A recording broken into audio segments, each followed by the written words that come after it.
এই দোয়াটি 7 বার পাঠ করুন। দয়াময় আল্লাহ রাব্বুল আলামিন 70টি বড় বড় বিপদ থেকে আল্লাহ তাআলা আপনাদেরকে হেফাজত করবেন।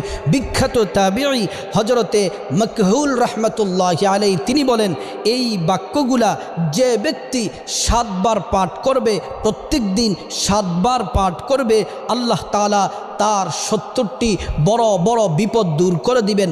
এর মধ্য থেকে সবচেয়ে ছোট যেই বিপদ, সবচেয়ে হালকা যেই বিপদ, সেটা হচ্ছে তার পরিবার থেকে অভাব দূর করে দিবেন, অনটন দূর করে দিবেন, টেনশন দূর করে দিবেন, পেরেশানি দূর করে দিবেন, দুশ্চিন্তা দূর করে দিবেন। সংসারে আল্লাহ তাআলা সকল বিপদ থেকে আল্লাহ তাআলা মুক্তি দিবেন যদি আপনি দোয়াটি পড়তে পারেন। দোয়াটি হলো লা হাওলা ওয়ালা কুওয়াতা ইল্লা বিল্লাহি ওয়ালা মালজা মিনাল্লাহি ইল্লা ইলাইহি। প্রিয় দিনী ভাই ও বোন, কষ্ট করে দৈনিক এই দোয়াটি 7 বার করে